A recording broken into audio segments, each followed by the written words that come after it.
universities. So without further ado, here's Mark McCoin.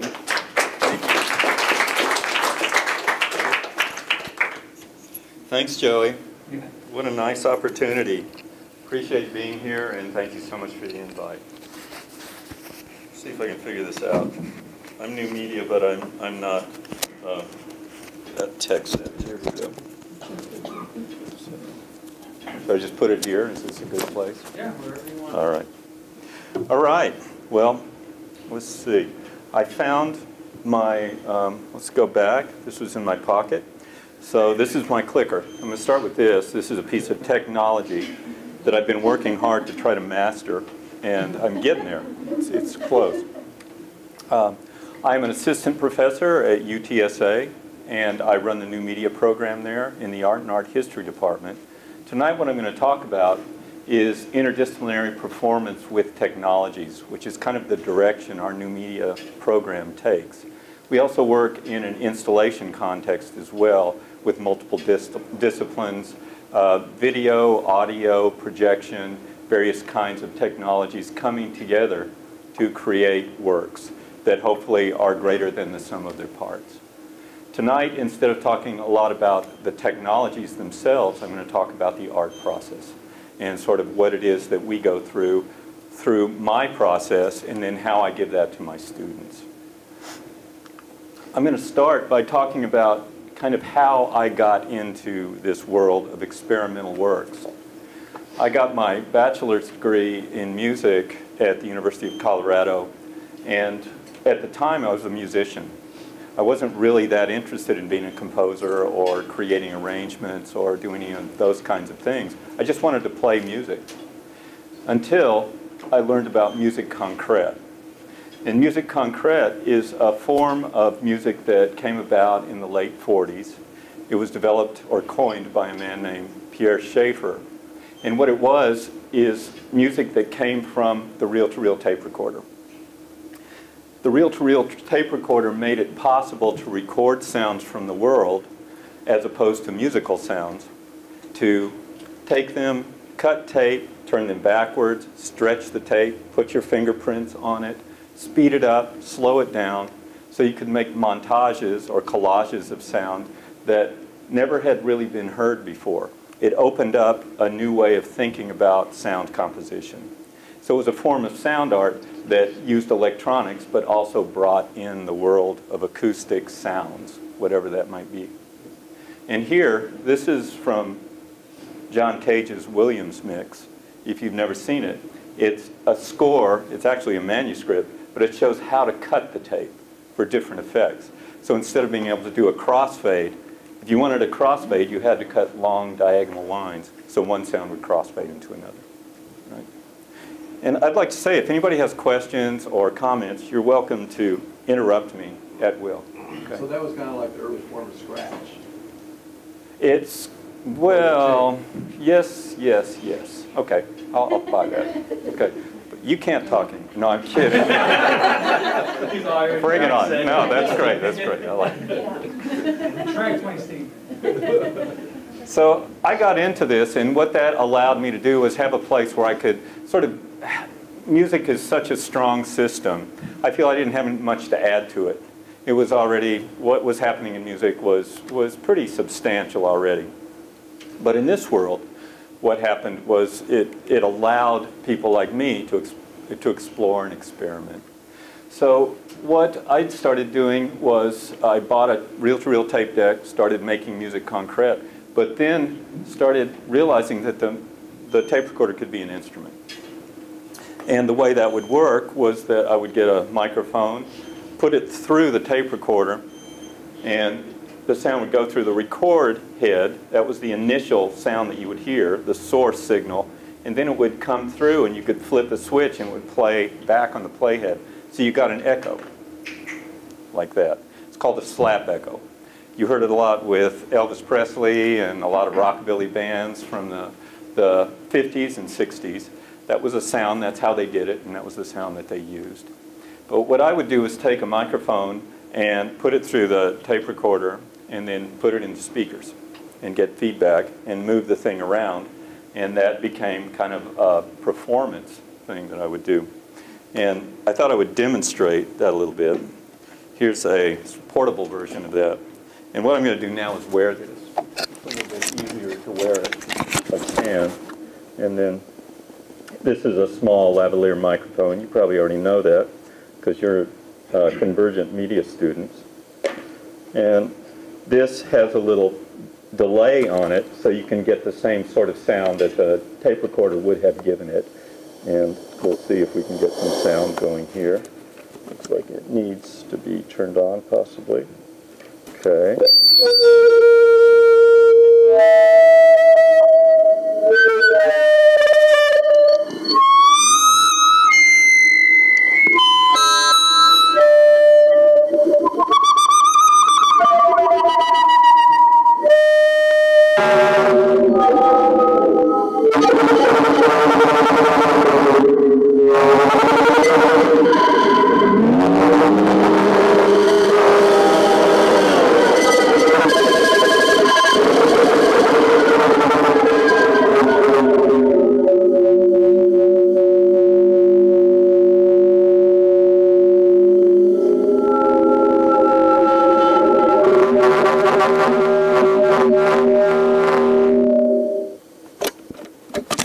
So I started doing that. Yes. When you're making those movements, do you sort of have an idea of where it's going, or are you just sort of working with it as it's happening? Really good question. Part of what is interesting about this to me is that it is not certain. You don't really know what's going to happen. You have to be there in the moment, allow it to happen, and then react to that. So you make an action, it's going to come back at you, very much like a collaborative work. If you're collaborating with somebody in a duet, for instance, you do something, maybe they do something, maybe you do something together. But you can't be sure what they're going to do. Same thing with this. And that's what I enjoy about any kind of performance. There has to be some piece of uncertainty about it, or I get really bored really fast. And so this is, feedback is probably about the most unstable thing you can try working with. And does that answer your question? Yeah. Good. So anyway, sorry? Yeah. Seems like it's like when you process that in some mathematical form, although it's an unstable space and sound. And the reason why I ask that is because when you hear deep space probes enter atmospheres of planets, It's kind of like that, isn't it? yeah, it's a lot like that. It's really They interesting. already are mathematically equating that, processing it at JPL and spitting it back out. I'm wondering if you can run something that you're creating there as a latitude and then see where these mathematical markers, if they match. Because here you're looking at an atmosphere space and, you know, of our planet, Right. that has different magnetic fields and have different properties. And then you have those spaces that are dealt with gases and et cetera, et cetera. Like, maybe I'm throwing you out there to the right planet. I don't know. Well, This is it's, what I'm processing. I think you're a little above my pay grade. I'm an artist. You know, I'm not a mathematician. But I would imagine there are a lot of variables to this. And so it depends a lot on distance. It depends on waveform, then complexity of multiple waveforms sort of working on top of each other. And it's not like a synthesizer where you can have multiple sine waves and then create more complex harmonic series and things like that. It's something that's really based on where you put it and what happens. It's kind of more like water, you know. And I imagine there's probably mathematical versions of it, but part of it is the improvisational performance of it. You hear something, react to it. I don't know how you could make a mathematical system out of that unless it's something that would measure every choice I would make as well. Does that make sense? But we could try. Right? It's 21st century. So what I'm going to show you here is I've been doing this probably since the late 70s in various configurations. When I first started doing it, I would use a balloon too, so that you'd also get the sound along with it. This is a collaborator, Lauren Beale, who's a dancer, and this was a piece called In Utero. She was pregnant at the time, so I'm really wondering what her baby will think of sounds like this from now on. She'll think of home, probably. And here we are doing a duet, again a duet, a collaborative piece, working with a collaborative process. So a lot of what I do is broken into duets, and you'll see that as we go through some things. Here's a score. A lot of the scores that I do, especially interdisciplinary scores, are based on a language that both of us understand. So if I'm working with a choreographer, or I'm working with a writer, or I'm working with a theater person, a lot of what we do is find a way that we can make sense out of each other so we can structure things through time. And a lot of my work is through time. And improvisation is important because if I wrote a bunch of notes, Lauren wouldn't be able to deal with that. But if we say, we're going to start here, we're going to do this kind of motion, see what happens, and then work with one another, that makes more sense. And we can both do that. Here's a bad video of something.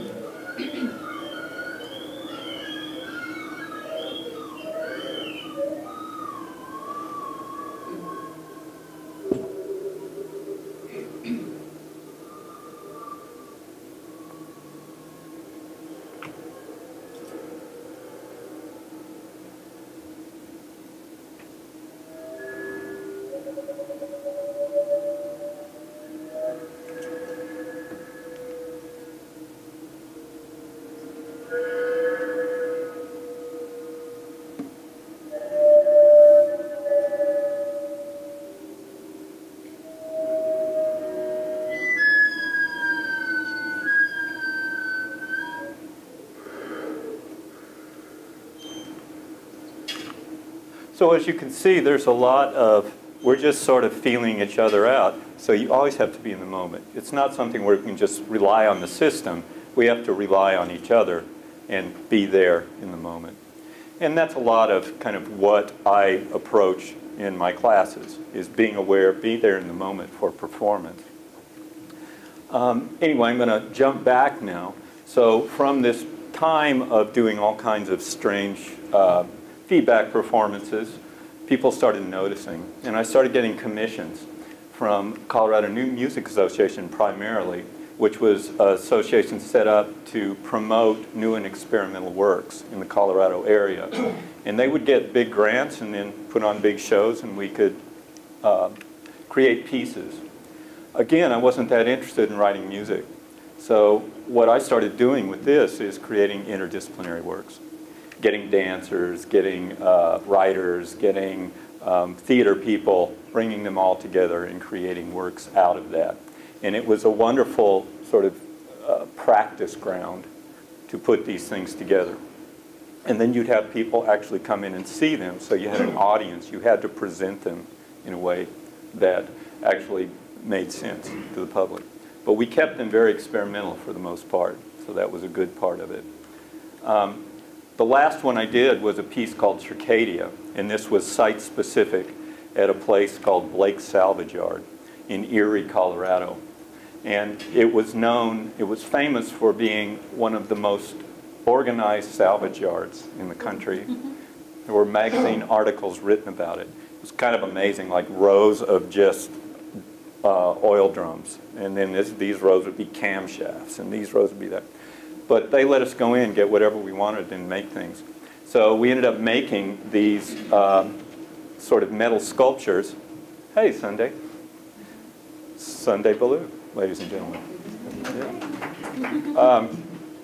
And this, for a sort of interesting bit of trivia, how many of you know about SparkFun? Spark what? SparkFun? Jeff Branson made this, who is the educational outreach director for SparkFun. This is his previous life. And this was kind of a metal music box that he made. So we would go out and we'd drive around in, this is Maria Moran, who was a collaborator. We'd drive around late at night looking for metal. And as you can see, we found this on a building. We found these old water heaters, found these pieces of metal, and we'd sit around at night and create instruments out of them.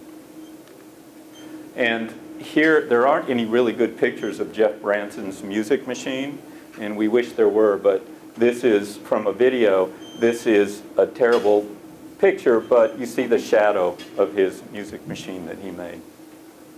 This particular piece had video, had audio, had dance, it had music, had all kinds of performance in it. And it was great. And then afterwards I was broke. And I just had to stop doing this. So this was sort of the culmination of, say, from the early 80s until 1993. And I just stopped. I couldn't do it anymore. Every time I'd finish one of these things, I'd have to get a job as a painter or, do something silly. And so I started my own recording and production studio. I started composing, wrote music for television, film, all kinds of things, and then eventually kind of burned out and didn't want to deal with music anymore again. It was kind of like, I've had enough. And so then I started teaching at the University of Colorado in the film department, and they offered me the opportunity to get an MFA in film. So I said, okay, I'll do that. For my thesis work, I decided to go back into this world of interdisciplinary performance with technologies. And I was funded by a Atlas Innovator Fellowship. And so what I thought I'd do is I'd go into this black box theater and create a bunch of vignettes, interdisciplinary vignettes. Some of those vignettes involved this guy, Gabriel Todd, who's a really amazing dancer. There were like 2 dancers in the country that could have done this type of work that I was going to ask of them, and fortunately I found him and he was able to do it. Here's a piece that, again, feedback oriented. He has microphones on his fingers, and they were hacked from a toy pitch shifter. So he has these things on his fingers. He has that strap is holding buttons so he can pitch shift that way. He can sing, speak, make sounds into the microphones. He can put the microphones into the speaker on his chest, or he can put the microphone into the speaker on his back, if he can reach that, and get feedback sounds. And then he had this thing on his arm. I actually brought it. I never brought this before. I thought I'd bring it. So talk about technology. Here you go. And the idea of this piece was I wanted to restrict his movement. So it was kind of the original idea was duet with a vintage medical device, but it turned out being sort of a struggle relationship with something that is very difficult to deal with, but you can't get rid of it. You have to deal with it. So the whole piece that he was working on was kind of a struggle using this feedback technique. And here's a piece of it. Whoops.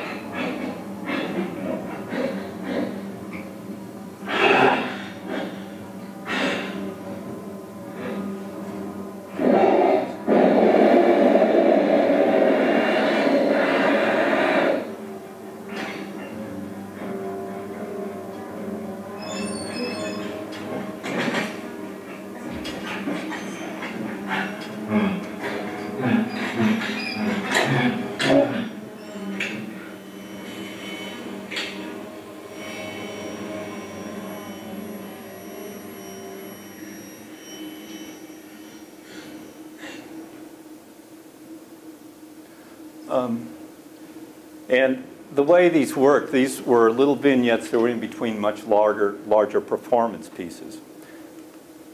Another one, how long do I have to talk? I should keep an eye on things. You've got like 30 minutes. Okay. I'm going to skip some of these videos, but I'll quickly talk about some of them. This was a duet with his own footsteps. And this was how the show opened, where he was kind of a prototype human. He was a blank slate, and he would walk into the theater, and all he would hear were the sound of his own footsteps. But the idea of this was I wanted him to collaborate with sound of footsteps from different areas, environments. He didn't know which one would come up, and what we initially tried to do was put MIDI triggers on his feet. He's barefoot, so when he'd step, he would trigger a Max MSP patch that had a sequence of footstep sounds. Some from snow and ice, some from water, some from wood floors, some from, just wherever. And then he would have to react to those. So again, using that uncertainty, collaborating with some technology, and also having to react to it in real time. I'll play just a tiny bit of this and see if you can sort of get a little bit of an idea.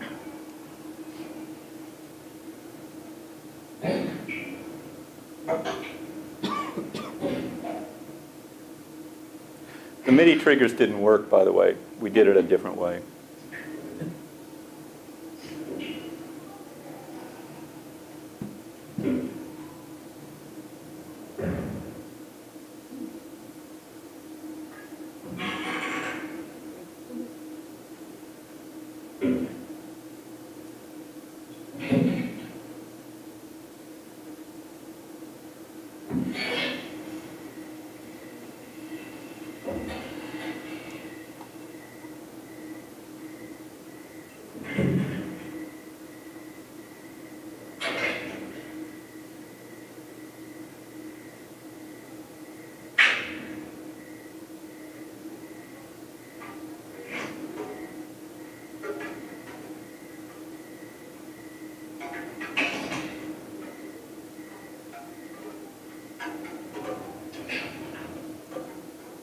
I'm going to go on. Let's see, I don't want to say anything about that. Oh, the way we did it was that we, since we couldn't figure out, the MIDI triggers worked, but we couldn't figure out how to attach them to his feet.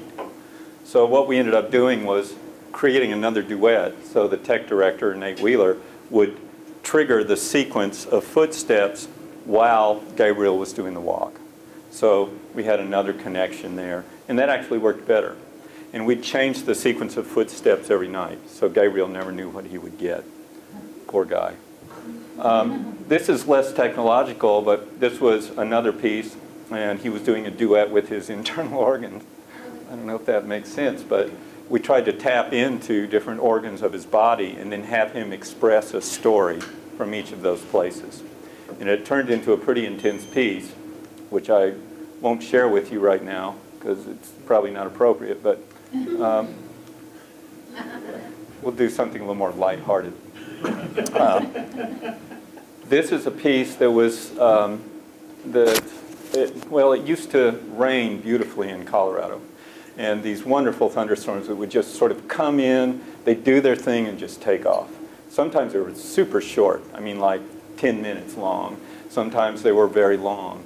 But they had a shape to them. They would you'd start feeling drops, and then they'd start getting heavier and heavier until it would be just a downpour for a couple minutes. Then they'd go away. And it was so dry there that it would evaporate, almost like it never happened. So what I used to do is when that would happen, I'd run out with percussion instruments, and I would record them. Whoa! Sorry. Because it was a duet with the rain. And then I'd take these back, and you could cut pieces out of them, make loops, make compositions, do all kinds of things.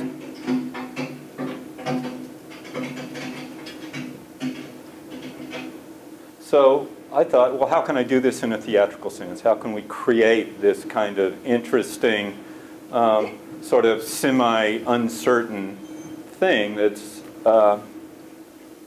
kind of beautiful at the same time? And so what I did was made a couple of these for Gabriel, which are frame drums. So he held these out, and then I had this steel drum that I used to use, which sounded great. You put this under a downspout. You could actually play steel drum melodies, things like that, but made a hat out of it so he could wear it on his head.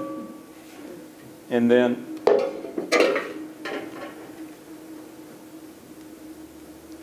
I was on the theater grid, and I had huge boxes of toothpicks.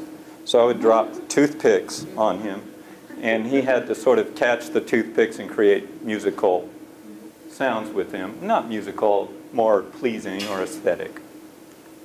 There he is, and here's an example. And that sound is from the steel drum, so that's actually rain in the steel drum, but here it is.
So he's a pretty good sport. I'm going to show a little bit of this too. This is the final piece that was done for, or it's just some small excerpts, but I wanted to show it just because this is kind of more what the major pieces were like. And this is a piece that is set up to, it's a collaboration with Michelle Ellsworth, who's a wonderful performance artist, and she is an amazing mind.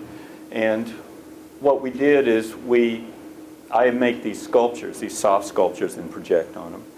And what we did is I wanted to embody it. I wanted to have somebody inside of it to actually make it, just embody, I guess is the best word. And so what we did is we had somebody make this hoop. In the center here, Michelle could do vertical movement. And then this is Gabriel down here, and he would turn it horizontally.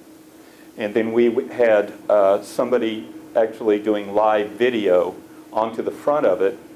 So you got this sense of, since it's sort of a transparent material, it would hit a surface but then go through. And so it felt like she was encased in a cocoon somehow. And then had theater lighting coming down through the center of it. So we had lighting for her specifically, it could be any color, and then video out front. And then live music.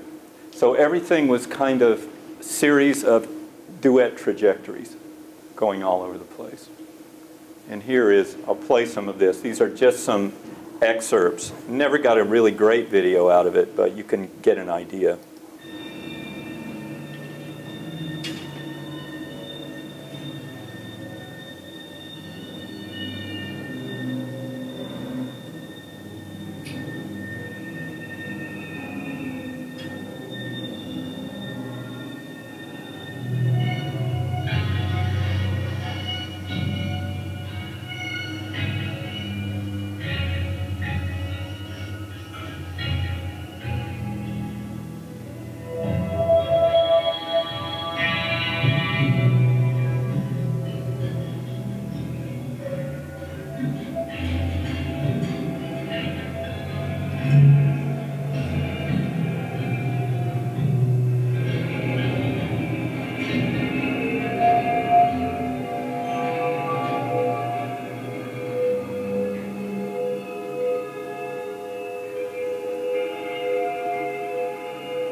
Joey, is there a way to get rid of that strip? Do you know? Sure. The strip that shows, the yeah, bar? that thing? I think maybe your mouse was on it? No, it wasn't. I moved it. I don't know. Maybe it's just a thing. Sorry. No, that's all right. Okay, so that's enough. Now we're going to another place entirely. Piano harp. And this is something that I've been working on probably since 2011. And I'm obsessed with it, and I can't stop. So somebody please stop me. Piano harp is the back of a piano, including the frame with all the strings. This piano harp specifically was in the mountains of Colorado for a year outdoors. Somebody tried to spray paint it to make it more beautiful, you know, whatever. It was never tuned. And somebody gave it to me when I was doing scoring. And I used to use it for creepy scores and scary things. And it was really fun to hang out with. But at some point, I started teaching a class at CU Boulder called New Directions in Digital Arts. And it was a performance class. And I was trying to think of what would be an interesting thing to energize the students to do a collaborative performance. And so brought it, and most of the students didn't really think it was that interesting. I don't know why. They should be obsessed like me. But one student did become obsessed with it, Max Bernstein, who is now with a group called the Wooster Group in New York. And it's one of the first interdisciplinary theater companies and the longest running in America.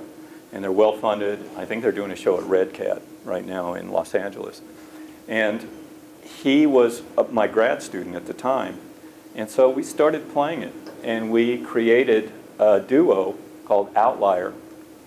And we ended up touring, doing all kinds of wild performances, videos, things like that. Most recently, we played the Blanton Museum here in Texas. And the way that we do is we put the piano harp down on the floor, and then we made a camera that sits on the top of it, so you get a projection of the landscape of the piano on top. So folks can see what we're doing and how we're doing it.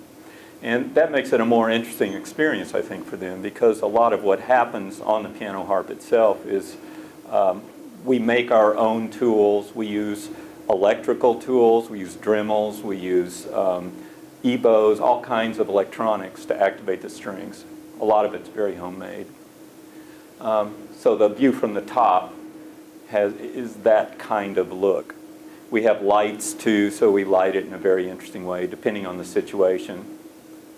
We also use bows. We use traditional types of activation tools. Here's from the Blanton. I like this guy. That worked for us very well. That was one of our rare daytime shows. I'll play a little bit from the Blanton so you can get an idea. It's primarily a percussion instrument, but it goes in a lot of directions, and you'll see that.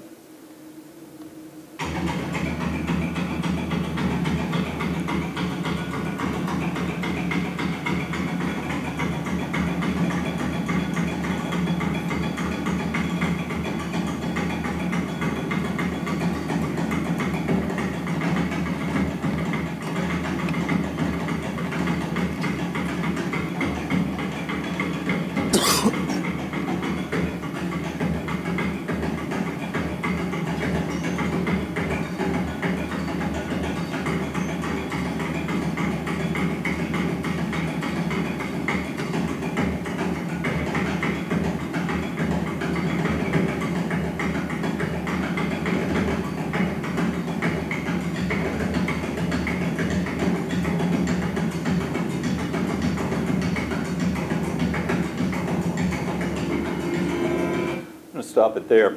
I'm going to try to stop it there. There we go. How did you get such deep bass sounds? Like, what is it? Is it on the platform or? No, we have a PA system. We put mics underneath it, and we enhance the low end. This particular rig is so destroyed at this point that there's very little resonance left, so we use electronic resonance. Well, I'll show you what happens sort of beyond this, but it's kind of like an electric guitar at this point. Yeah. Did y'all like do that one like not knowing what each other were going to do, or was that one like kind of like that? Very good question. Again, it's the duet. Going back to that duet, uncertainty. When we play together, there is a structure to the whole piece. So that first part that you just saw, we call it call to arms. And what that is it gets us in it and says, okay, pay attention, lock, and play with some ferocity. And that gets us into the space. Then everything else we do after that, it can get very mellow, but we've already sort of blasted it out there. So there's no holding back after that. But if you noticed, it's not like 1, 2, 3, 4, 1, 2, 3, 4. It's really, it's this thing that doesn't have certainty in its phrasing. So we have to listen to each other, and we do that on purpose. So we don't make it easy for ourselves. Does that help? But later on it is. I mean, it is easy for us to do that because we do that. We have that sort of sense, but it's not maybe easy to analyze. So the last thing we did was with the Boulder Symphony Orchestra. And we just did this. This was last year in the summer, I believe, or in the spring. And I had this idea that I really wanted to collaborate with an orchestra. And I guess I set my sights high. So it took about 1.5 years. Started talks with the conductor of the orchestra, told him what we were up to, talked to Tom Hagerman from a band called Devachka. And he's a guy I used to play with in other bands, and when I was doing television, I'd bring him in. He's a great violinist. And so we would, he heard us, and he was really interested in what we were doing. So we allowed him to sort of explore. We gave him recordings. He came and checked us out, and he started writing scores for it. The thing about doing this was we had very little time to rehearse, like almost zero. So his scores were very indeterminate in the sense that they were almost graphic, like I showed you before, gestural. All they were written on score paper, but a lot of times they'd be lines saying start on this note, go this far in this many measures. Yes? This is the same guy that did like the Little Miss Sunshine thing? Yes. Mm-hmm. Right. Yeah, this is, yeah. Okay. Tom is great. He's a really cool guy. And we were in a band called the Denver Gentlemen, which was one of the first shoegazer bands ever. And, so anyway, so I'll play a little bit of this. And you can see we were using the overhead camera. We added a couple of other cameras as well.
So one of the difficulties of this was having an untuned instrument with an orchestra. It wasn't really a difficulty, we just sort of did it. But kind of flipped them out a little bit. And also writing for it was difficult for Tom because since it wasn't in tempered tuning or a tuning that was understandable for those folks, they just had to go with it. So, hi, welcome. So where was it? Okay, well, I'll just keep going. So again, it was a duet on a very large scale. And I think it was interesting. We're going to try to do it again with the Colorado Symphony, maybe at Red Rocks. Devotchka has a gig with them, and so we're going to try to piggyback on that. And we'd like to do it with them because they mic every orchestra member. And so they can have sound reinforcement too. We couldn't do that with the Boulder Symphony. They didn't have that kind of technology. So we kind of drowned them out a lot. I'm pretty proud of that. So there was a period of time when Max took off and he was in New York working. And so I was starting to make installations out of this same piano harp. And this is using those Dremel tools that we used. They're actually cat claw, what do you call it? Where you file them down. Really a horrible thing to do to cats and dogs. But they make great propellers to activate strings. So I'm always trying to get string activation. And here's this. And some interesting things happened. 5 minutes? Oh, crap. Okay, but you got to see this. This is really amazing. I'm just letting you know. No, thank you. So this movement here was just kinetic motion from the rotation of the Dremel tool. There was no servo or any kind of fancy Arduino action. It's just how it works. So it literally played itself. Okay, since I have 5 minutes, let me see where I'm at here. I want to finish this. This is Ken Little, Christy Blizzard, and myself, who are all faculty at UTSA. And this is Jimmy Canales, and this is Matt Kubo. This is what I'm doing now. This is a piece that Ken Little booked. He booked a gig at Box 13 in Houston, and the piece is to dismantle a piano. There's the end of it. That's the exhibition. And that was a good thing. And here's where I'm going with it now, is going to do a piece at Fusebox. This is the golf cart, which is going to get delivered at UTSA tomorrow. We're going to start dismantling it and turning it into a drivable piano. So I'm going to drive and make an obstacle course, go around the obstacle course, and as it bangs, the piano will have wireless mics and go through the PA system. So it's going to be another weird duet. So all this stuff, component parts, things that my work consists of: time, everything's compositional or process-based or narrative, you know, all these different ways of moving through time. Space, site specificity, environment, that's always interesting to me, making pieces for specific environments. Collaboration, interdisciplinary, technologies, interactivity. Here's the work of some of my students. This is a noise group. These guys, it's called Sex Milk Instrument. It's interdisciplinary. They have played at the Kitchen in New York. They've toured like 3 times so far. Really interesting noise band. There's a couple of my San Antonio students doing a really beautiful process-based piece. And this is a duration-based piece that one of my students did about her grandfather. And she just hung there, and there's meaning behind it. Here's working with Max MSP and acoustic instruments to create all kinds of signals going to various speakers and transducers on objects that created speakers as well. This is with Melanie Clemens and Zach. What's Zach's last name? You know Zach. Oh yeah, Zach Osio. Yeah. No. The other Zach. Anyway, this is one of Joey's ex-students. And this is work a lot with... Oh, yeah, I know You know you're talking, yeah, I yeah, just know him as Zach. yeah. That's it. Yeah, Zach, that's all I know him as. Zach Lloyd, maybe? Yeah. Zach Lloyd, that's it. And so also collaborative. Every one of my classes I try to do ensemble pieces. They decide what they want to do, we make it happen. They're acoustic and electric and processed. This was a glass piece. Everybody was using glass and it was electrified, some of it, and some of it was acoustic. This is interesting. This is a series of duets with dancers and musicians and video. This student was a grad student, and she actually ended up creating a piece that ended up being, these were seeds for her thesis work. Here's another piece. This is a piece with Melanie, and Zach is on the ceiling doing something, and multiple other graduate students. This is a student here at UTSA. Her name is Lake Calloway, and she's doing an interactive performance art piece where she connected, we hoisted her at Blue Star, and then she connected ropes to all of her limbs and had people manipulate her. It's a pretty intense piece. Here's another one, a drawing piece. Here's somebody, this piece was sawing, it's a process piece, sawing through sheet metal. So working here, a virtual and live performance duration piece. And here's just a little cross-section of a few pieces.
There you go.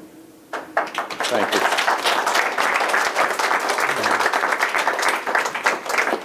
Questions, comments? And what do you teach at UTSA? I teach new media classes, and I sort of run the new media program there. Undergrad only? Or? No, undergrad and grad. Although I don't think we don't have any grad students yet. We don't have any new media grad students. We have a lot of grad students, but no new media grad students.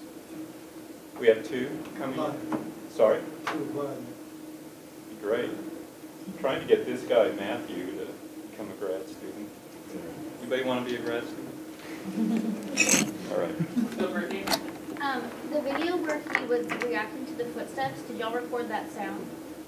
Yes, I recorded those sounds. But did y'all reenact the sounds, or did you actually go out and walk? I went out and walked and recorded those sounds. Yeah. Did it with like Zoom recorders that you can, or flashcard recorders that you could actually do that. And Colorado's a great place to do that because there's snow, ice, grass, pretty much Where did you drive in everything. Texas to get the Yeah.